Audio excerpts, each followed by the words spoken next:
KIDO Talk Radio, Kevin Miller in the morning. Before we get to Dave Petzo, who's warming up in the bullpen, Liberty Linda, you go ahead, please. Good morning, Kevin. Good morning. You know, what I don't understand is, haven't the Jews gone through enough? I mean, Right. why in the world does anyone hate Jews? They're some of the nicest, kindest people I've ever met. And here they were baptizing a little baby, doing the most sweetest, wonderful things. It's unbelievable. The hate that goes on in our country is unbelievable. I don't hate anyone. I don't hate the football players because they don't honor our country. I don't hate some of these people that do awful things. I don't hate them. We have to stop this hate. We have to love one another. We have to not even want to hurt someone else's feelings. Well, they're just evil people in the world today. I don't know how they get to the point where they are. The Jews have gone through enough. Leave them alone. They're in their own little synagogues. They're just, celebrating life. And here this happened now, 11. I can only imagine what those families are going through. I just cried for them. I just cried. Anyway, I'd like to see more love. I love Liberal Steve, too. I mean, I know that Liberal Steve loves his country. I know that from talking with him. And, he disagrees with us. He certainly doesn't think the way I do. But I still love Liberal Steve. So he can call in as far as I'm concerned. Well, we appreciate that, Liberty Linda. And thank you for letting me go in before Dave Petzo. Will he speak to me again? No, I know. He's working on his voice right now. Yeah, good. Yeah, I have him do the gargle and all that before he comes on. Yeah, I know. He should be gargling out in the hallway, shouldn't he? He should be. Yeah, he's getting prepared to talk to Kevin Miller. Yeah, he's getting prepared to talk to the Kevin Miller. That's a big deal. I know it. And don't forget, Dr. Alquist listened to you in the morning, but Russ Fulcher is one of the nicest guys I've ever met. Well, Russ Fulcher texted us and said I was listening this morning, so, yep, you're correct. He when he was running for governor, and when I first met him, he talked to me for like 20 minutes to a half hour. I never met him before. He's one of the nicest people I've ever met. And he cares for the people of Idaho. He's going to be just wonderful. So we're happy about that. And Paulette Jordan, I'm sorry, but I think Brad Little will get about 80% of the vote at least, I think. That's my opinion. Well, we'll ask Dave Petzo's opinion next. Okay. I'm waiting to hear it. I want to hear what his opinion is on that. So. All right. Thank you. I'll be listening. Great show always, Kevin. Thank you, Liberty Linda. Okay. Bye-bye. Bye-bye. Dave Petzo joining us, the Petzo Center, Petzo Financial, Petzo on social media in downtown. Man of the world. Good to have you with us, sir. Yeah, it's great to be here as always. Let me play devil's advocate with you if I could. We were debating the election coming up, and we had Pete from Boise wanting to bet people and that Paulette Jordan's going to win. And he said, well, why would anybody vote for Brad Little when you look at wages in Idaho, when you look at education in Idaho? It was just a really negative Nelly. Yeah. And I responded a little, but how do you see the economy of this state as it relates to the election? It's fantastic. That's absurd, of course, but, you can compare it to New York. Like, that's comparable. If you want to compare it to New York, then compare it to upstate New York. But you can't do that. That's not the way it works. If you want to live in a high-tax state and a very high-tax state like California, where you have to make $250,000 to even buy the tiniest apartment on a 1-hour commute, it's just an absurd comparison. Wages are very good in Idaho for our standard of living. I talk about it as standard of living, not wages, as if you can compare wages to big cities and that are very, very high wages and high cost to live. So it's not a comparable thing. It's another statistics lie, and liars use statistics. That's all it is. So when you take a look at Brad Little getting through that contentious primary, literally not stopping till after this campaign, what do you see the future of the Little administration? How will it be different from Butch Otter? I'm not sure it's going to be any different, but I think everybody, I can't put a finger on it because Brad Little doesn't seem to be pointing to a lot of different changes that he wants to make. So I don't know that I would think it would be different. As we all know, government is run by a few people that are appointed. And that's always a concern because the more entrenched people get, the more in the bureaucracies, the worse job they do. You know how big a problem I have, for example, with the Department of Insurance in our state that doesn't do anything to protect seniors. I mean, nothing. I've never even heard of an insurance agent losing their license. I think you would have to rape 12 people to lose your license. They don't do anything.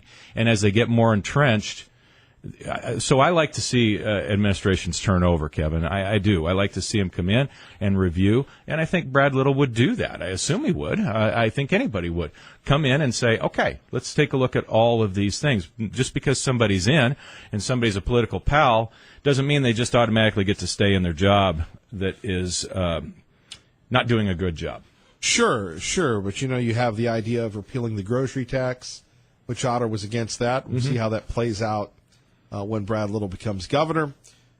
So that's a big deal. You've got the debate tonight on Channel 7, and then you've got the end of the line here for the campaign. Yep. Everybody says, I can't wait for the campaign to be over. I disagree. This has been a great time to be politically active. I think, unfortunately, the general election, because of the Republican dominance, will be somewhat disappointing, considering the primary and how big it was. Yes, I agree. It doesn't look like it's going to be much of a nail-biter when it comes to the election night. So I'm with you on that. I think the election was over several months ago in the primaries. But at the same time, we also have an incredibly important national election here for the midterms. So this is going to dictate a lot of the economic policy going forward. If the Republicans can keep the House, that is going. I think you'll see the market really explode higher. The gut reaction would be quite good. The market's been exploding in the opposite direction lately. I'm sure you're going to get to that. Yes, and I'm pretty sure that the election concerns are part of that. Yes.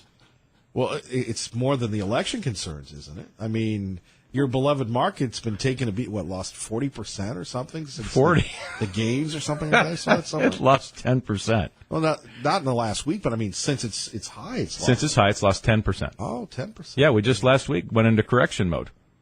Oh, so we're officially in We're correction officially at 10% down, yeah. So does that mean there's a bear market on the way? It does not. Most of the corrections do not lead to bear markets, but once in a while they do. And that means down 20. I notice your answers are very short here when we're talking about. Did you want to go into the market? I was trying to give you I didn't know if we were done with the political we were Idaho moving on, economics. Yes, yeah, okay, but, all right. It's not looking good for the market from what I hear.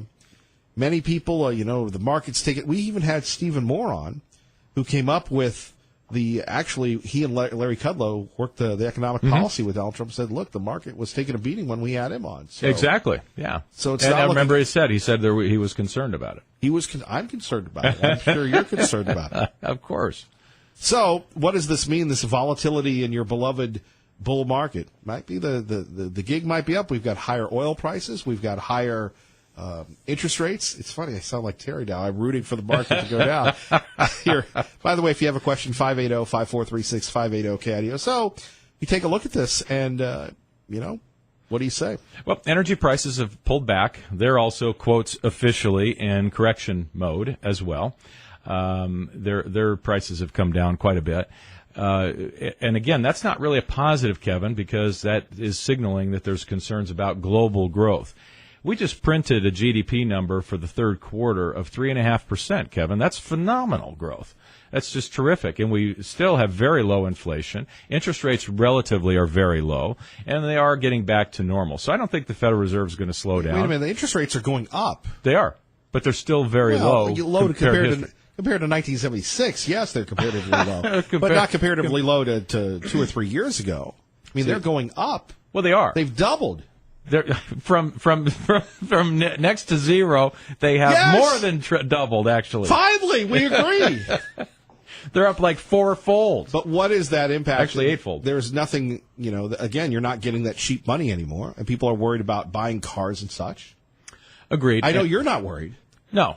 There's so much cash out there that most transactions are for little or no cash, or excuse me, little or no borrowing, and that's true. You still have the lower end of our society, as always. The subprime is always going to have trouble with money, and they're always going to have high interest rates, and they're always going to default from time to time on loans. And so car loans defaulting never bothers me. It's a normal thing, especially when it's subprime. And as far as student loans, same story. Our great institutions of learning have gone out and buried these folks in it. But otherwise, we're in very good shape debt-wise. Well, let's talk a little bit about student loans. Because we have that's a huge issue, bigger than credit cards. Some would say even bigger than the mortgages, student loans. Why would they say that? It's not even close to as big because as you have people that are in their 60s still paying off student loans. Okay. Well, I think that we have a 20-year limit, so they must have gone to school at a very late age. No, to be paying it off in their 60s. I'm not kidding. You have people that have been burdened with this debt, and if you're someone who's around these millennials, they'll tell you that. Other people that are baby boomers, still paying off student loans. Heck, your President Obama was still paying off his student loan before he became a senator. I mean, and these are people that do big things. So how do you handle that debt? And I understand where you're saying you've got to be fiscally responsible, but people go in. It is not their fault. I don't blame them at all. I think the institutions should pay for them. I think these folks like Harvard and Yale that say it's going to be $120,000 a year and they've got billions of dollars sitting in endowments, they ought to give it back. But not even Harvard and Yale. I mean, again, there's places around here, out of state, in-state cost you $30,000 a semester. So what I'm saying is, and I'm pulling a Petzo on Petzo. Yeah. On one hand, you have to pay for an education. On the other hand, it seems more like capitalism to get the money from people, and they're indentured servants. Yeah, and they are, and of course they do that, and these are public institutions. By and large, Kevin, they're not the private ones. This is in my mind, it's a real mess that the institutions have put people into, and they make it so that it's not a problem to pay back. But then the debt mounts and it becomes a huge problem. The only people that make any sense are going to be doctors, which have to go to the 25th grade. They've got huge debts. They're going to get there. But everybody else should be starting off, in my opinion anyway, if you don't have a family that's been helping you, that can get you through the first couple of years, you start off at the community college level, which really doesn't require any debt, Kevin. It's virtually free to go get an education at CWI. And English 101 in college is the same everywhere. So getting started at a 2-year school and getting the basic courses out of the way removes that debt or reduces it greatly as you move on once you've decided what you're going to be. I don't know how many, what do they say, freshmen change their mind 10 times as to what their major is going to be. It's a big number at any rate. So I don't think that there are lots and lots of alternatives, and in my opinion, there's going to be more. These big institutions that want to overcharge, that have tenured professors doing poor work, not all of them are, but some of them are, and paying them ridiculous amounts of money. I think that these institutions are going to be in really serious financial trouble, because the reality is you can get degrees online. Some of them are free, and you can get a lot of these classes even before you go to college now. We have high schools that have college credited many hours that you can get for I think it's like $50 that they can apply and get college credits before they even get out of high school. More coming up with Dave Petzo, Kevin Miller, KIDO Talk Radio. Dave Petzo with us once again, Kevin Miller in the morning. We go to Hank. And Dave Petzo better watch out because Hank brings it every morning. Good morning, Hank. Good morning.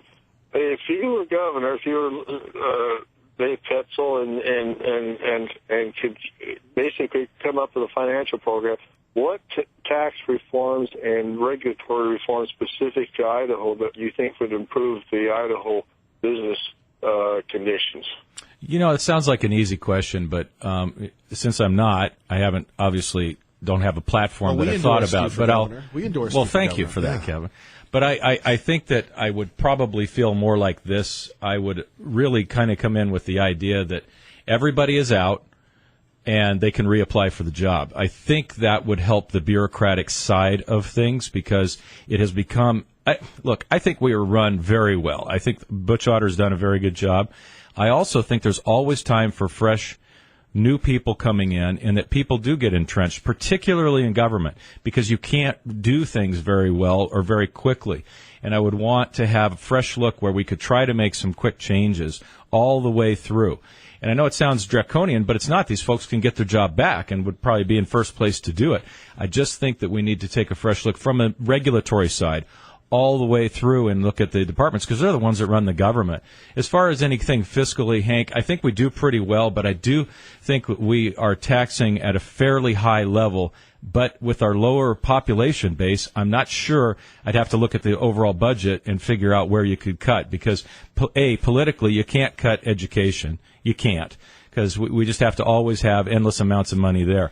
But I do feel like there are huge cost savings potentially in education, because that's what 70 isn't it, Hank, you probably know these numbers dead on, but it's something like 73 or 4% of the budget is education. That you always have to look at that, because that's the lion's share of everything you're doing. Everything else is like almost irrelevant as far as cost savings. Well, I also think that the biggest amount of waste is also in education. I think that the schools, the administrative costs, particularly in the public schools, is outrageous.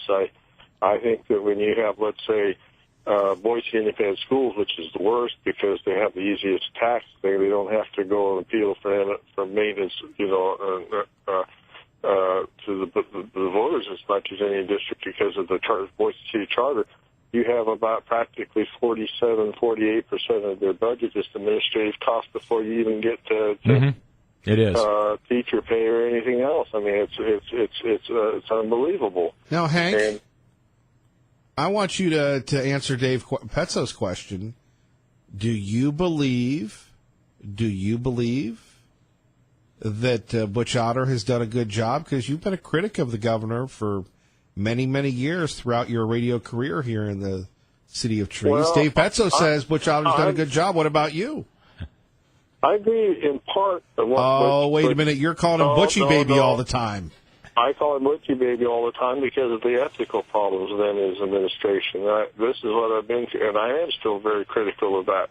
I think that some of the decisions he made on the land board and in terms of special people with campaign contributors, the favoritism that's been, and some of the questionable activities. I don't think the state should be in the business of owning bars or parking lots, which they do under Butch Otter. And I don't think that the state should be in a position to compete with other businesses. Butchie Baby's been doing that. That's why I call him Butchie Baby. I didn't like Hewlett Packard's a typical thing where special people who the state were stuck with paying for that campus and all I have to say is at least this year they've listened to us because they're actually mowing the lawn on Chinden. I still like what they said. Well, it's just natural. No, it looked horrible. So at least they're mowing the lawn. I think that especially in the last few years, I think he's allowed spending to get too high since we've come out of the recession. I didn't particularly like his intervening in Republican politics where he targeted conservatives across the board.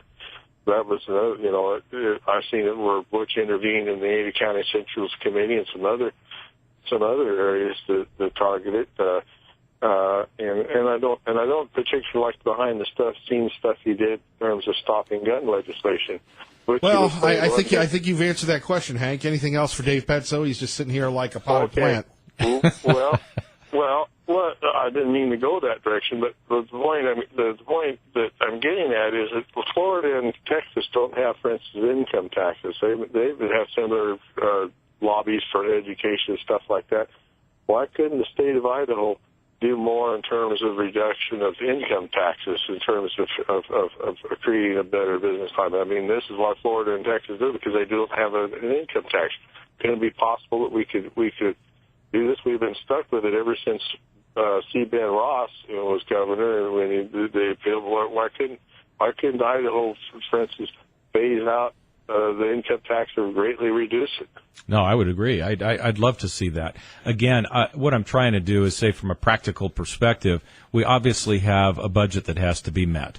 But as you probably know, I'm a big believer that if you lower taxes, I'm not just a believer, that would actually be just a factual statement. Revenues go up because economies boom. Now, I'm not talking about if you dropped it by 0.5%, that would not cause people to move here or cause business activity to be different. But if you came up with something different that allowed them to raise funds, whether it's swapping an increase in sales tax for a decrease in income tax, I think that would be motivating. But there are lots of things that Oregon doesn't have a sales tax. Every state brings in revenue in different ways, but I think they have to look at it in every way. You touched on something earlier that I think is the bottom line. It's really not, when we talk about budget deficits and we talk about the budget deficit in the United States, of course it's important, but that is not what bothers me. What bothers me is the size of government, because as government has grown, we slow down. We slow down economic growth, and again, this is probably just sounds like a pure libertarian statement, and that's fine.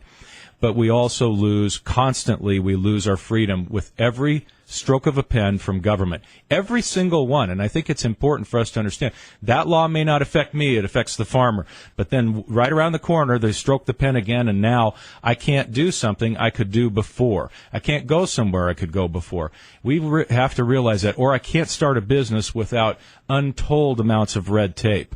These are the problems of government, and that's all they do. They grow and grow and grow. And so we got to be careful about just focusing on the budget deficit and shrink government. I disagree with that, because when we don't have regulation, we have the transportation issues that we have now in the Treasure Valley. Well, I'm a little feisty guy today. You are. Hey, thank you for the you're call. just angling for a fight today. That's it. That's just how I show my affection. Really. Final thoughts, Dave Petzo, before we go to much overdue traffic report. Dave Petzo. Okay. Thoughts. No, I think that I too will be glad from a market perspective and understanding where we're going as a country to have the elections done. But as you pointed out earlier, Kevin, it is an interesting time and an interesting elections are, when you're politically involved, an interesting thing. But I do think the state of Idaho is pretty well set, so it won't be a nail biter night. Dave Petzo, we appreciate you, sir. Appreciate you too, Kevin. Tommy Ahlquist is still looking for you. Is that? Well, I'll look for him. We're looking for him too. I'll look for him too. Absolutely. All right. Thank you, sir. Thank you. Traffic and weather together. Good morning, Bob. Dave Petzo on the trail, Saturday, 8 to 10. Thank you, sir.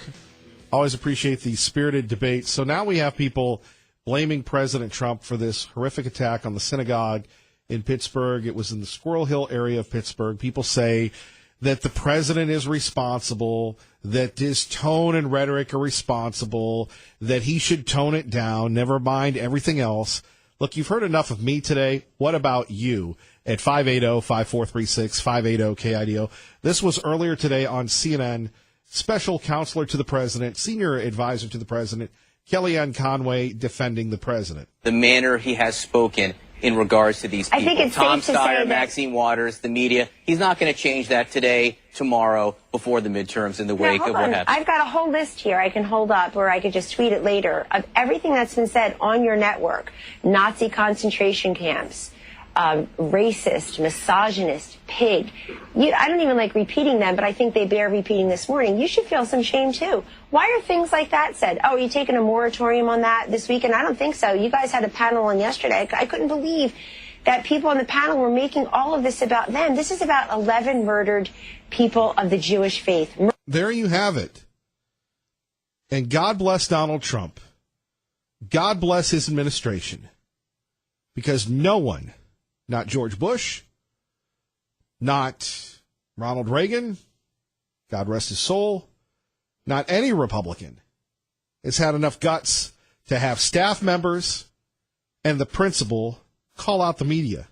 You heard what she said. Nazi, concentration camps, everything about the president of the United States. You know, sooner or later, and this happened to me because of my ability to be here with you, sooner or later you have to take a look at yourself internally. You know, I could sit there, as my dad likes to say, I choose to be a victim. Now, he was joking about that. But we could be victims in everything. Well, I got fired here. I got fired there. They didn't like me there. They didn't like me because I had a big belly there. Oh, they didn't like me because I was redheaded there. And you have to take a look at yourself and say, well, maybe I have some personal responsibility for this. Now, the media will never do this. Because remember, they're still mad about Obama. They're still mad about Clinton. They're just mad. But responsibly, how can you say that Donald Trump needs to tone it down, as Kellyanne Conway pointed out, when the media itself has been, by the way, the best friend of Israel and the Jewish people has been Donald Trump. Take a look at that embassy. Take a look at his hard stance in defending Israel. That's what's missed here. Instead of reporting the news and having a true discussion, which we try to do each and every day at 580-5436, 580-KIDO, the media is using this to try and silence the most effective communicator since Ronald Wilson Reagan. Now, people, and I'll hear it here at the broadcast center. Well, Donald Trump said this. Donald Trump didn't go into that synagogue. Murdered for that reason. And a community that will be devastated, and a larger community worldwide that will be devastated. But in the case of the president, you're talking really about him watching the World Series and talking about a pitching change that many people also were criticizing. Your Red Sox ended up winning the World Series. Congratulations to you. But now you're just nitpicking, and you're losing the bigger essence, which is the President of the United States has asked us to rise above the hate, has denounced anti-Semitism in all of its forms, and is asking us to unify. We did not ignore that at all. In fact, I played that coming into your segment. We noted it repeatedly. Listen, I don't like Eric Holder saying that we should be kicked. I don't like Hillary Clinton saying don't be civil to us. We have never condoned any of that language, all of which happened before last week when all of those people that you mentioned received bombs in the mail. So let me just say this. What we are covering today is the totality of what is being said and Right. Does anyone believe that the things that people say led to this attack? Now, this extremist, as the police were shooting him, was spewing his hate-filled rhetoric. As the police were going on and on and on about this, he was saying he wanted to kill these Jewish people. At 580-5436, 580-KIDO. And I look to myself and I say, this had nothing to do with the administration. By the way, you have a series of Jewish people in Pittsburgh saying, you are not welcome in Pittsburgh until you fully denounce white nationalism.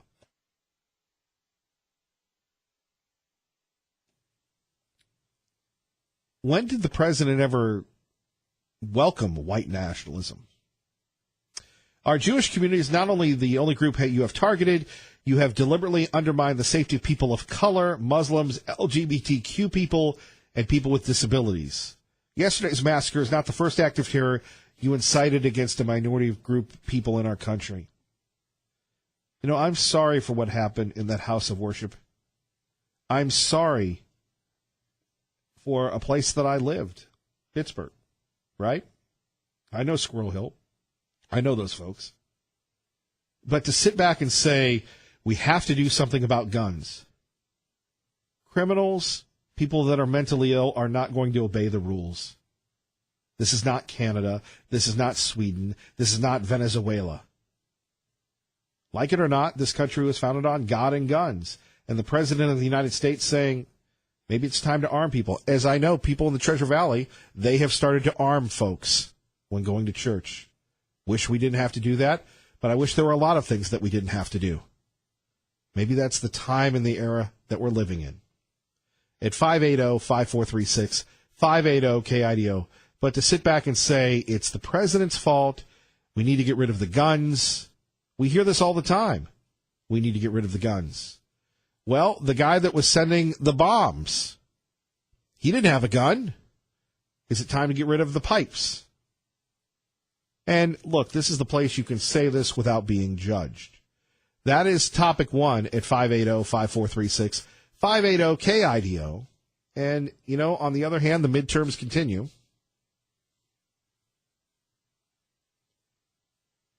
Well, the midterms continue and the computer doesn't. Let's try it again one more time. Democratic or Republican, to say you don't punish political opponents or threaten the freedom of the press just because you don't like what they say or write about you. There we have it. Of course, this is a man, President Obama, that went after journalists who covered him objectively, that tried to put them in jail. That's number one. Number two, President Obama punished political opponents. All those people that worked on Prop 8 in California, they had their tax records audited. The people that did the Tea Party, and yet here you have Obama back on the trail yapping about his thing. Well, I think I've been toned down. You want to know the truth. I could really tone it up because, as you know, the media has been extremely unfair to me and to the Republican Party. Right. It's all the Republicans and everything else when we're talking about civility. At 580-5436, 580-KIDO. Here is Senator Mike Lee on the tragedy in Pittsburgh. My heart, my thoughts, my prayers go out to the families of those who have fallen victim to this tragedy in Pittsburgh. Let's all remember them in our prayers. This wicked act of mass murder is pure evil, hard to believe, and frankly, something that is unimaginable. There we have it. There we have it. By the way, here are the 911 calls. This wicked... Lock it down on all four corners as officers arrive on scene. Lock it down on all four corners. Be advised, this guy's popping up and firing directly at officers out in the street. Several persons barricaded inside. We have no description of the actor. Okay, we got that. We're working on setting up emergency entry teams out here right now. Again, we have had no gunfire since the last time they fired at officers. Received no gunfire since the last time fired at officers at 10:08. You know, we seem to take for granted the expertise of the first responders, the expertise of the police. And this program, thanks to you, we continue to support our law enforcement in the Treasure Valley. You know, I'm always embarrassed when someone who works in the police comes up and says, "Hey, Kevin, thank you." No, sir, ma'am, thank you. Thank you for being there. I couldn't imagine what it must be like, the stress of being a police officer. And I wish that instead of the political agenda that we get from our friends in the media, and they're not really our friends, that we should be thanking law enforcement across the country, the Pittsburgh Police Department, the people that took down the shooter, the people that were shot. You know, when we're young, and you know this, it's so much easier to be a tough guy or tough gal and to put it out there. When we get older, we have responsibilities. When we get older, we have kids and grandkids, and obviously we want to go home to them. And yet you have these brave men and women that went down and took down this crazy person who wants to kill Jewish people. Folks, that's the story that should come out of Pittsburgh. There'll be plenty of time to debate gun control, which we have thousands of laws on the books. There'll be plenty of time to debate tone and rhetoric. To me, that's code for censorship. You know, and from our friend Ted, Donald Trump is responsible for all the bad in the world, and President Obama is responsible for all the good. That's the media's golden rule, I suppose. Thank you, Ted. But not even 24 hours after the shooting, take the guns, take speech. This reminds me of Europe in the early 1900s. I think the President of the United States should take responsibility for the kind of violence that we're seeing for the first time in different ways. There's Maxine Waters. Remember, she was urging violence against conservatives. State Representative Christy Zitto joins us now. Good morning. Good morning, Kevin. How are you this morning? Well, it's always good to talk to you. A tough topic here today. It is, Kevin. You know, our hearts are breaking anytime something like this happens. It's just tragic. There really are not words to describe the sadness and the horrificness of an event like this. What I'm calling about this morning is I think it's important for us to remember as a nation and as a people that we are not responsible for the actions of another. Our country was founded on the idea of personal responsibility, personal accountability. No one is responsible for our actions except ourselves. to blame the president, to blame your neighbor, to blame your mother, whomever, for someone else to blame those people. That's not what it's all about. We are responsible for our own actions. We are responsible for the things that we do. No one else is. And I think that's such an important thing that we need to remember in the time that we live in now, where people are so quick to judge. People are presumed guilty before there's ever a presumption of innocence. And that goes against everything that our country was founded on. Well, we don't see that presumption of innocence anymore, do we? We're losing that. And Kevin, we must be so very, very, very careful, because that will lead to the downfall of our great country. We saw it in Nazi Germany. You know, people were presumed guilty because of their race or because of where they went to church or whatever. And we must guard and protect against that in so many ways on every level. You know, as far as guns, our law enforcement and our first responders, as you said a few minutes ago, we are so grateful for them, so grateful for the sacrifice that they make, so grateful for the risk that they take every day to help us and to protect us.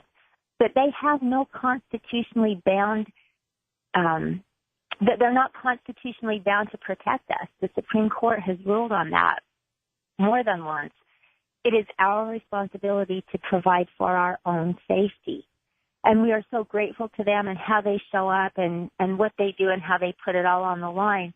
But bottom line is, at the end of the day, it's your responsibility to be safe and to protect your family and to protect yourself.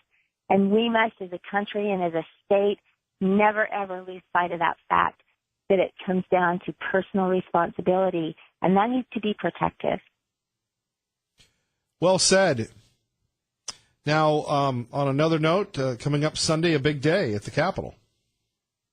It is, Kevin, and I understand that you're going to be there and you're going to MC, and we are so excited that you're going to share that day with us. Well, thanks to you. I got a good recommendation from you, but it will be a rally to rally for the red.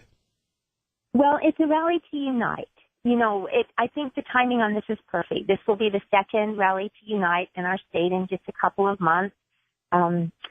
It is a rally to unite the red, you know, a red tsunami rather than a blue wave, but it's so important. And events like we just witnessed emphasize even more the need for us to pull together, the need for us to understand that every person that lives on the face of this earth bleed red, not because they're Republican or, you know, that has nothing to do with it, because we are human beings, because we are brothers and sisters on this journey on this earth.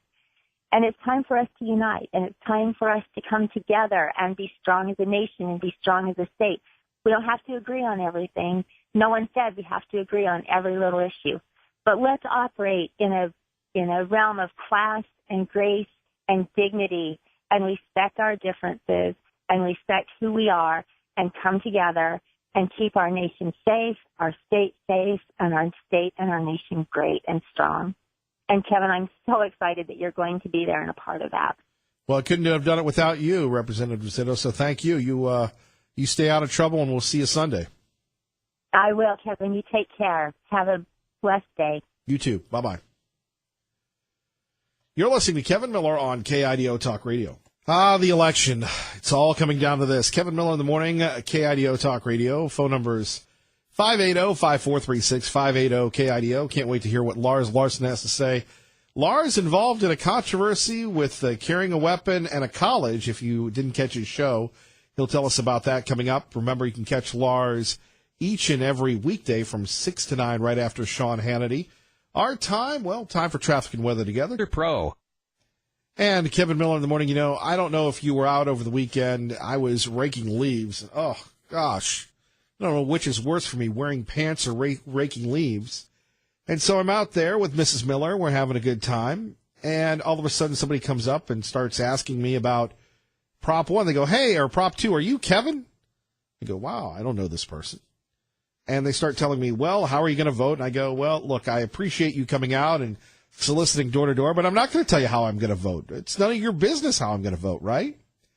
And this young lady, very politically active, very shrewd, was trying to convince me to vote for Prop 2. And did you know we send all this money to Washington and we should get it back?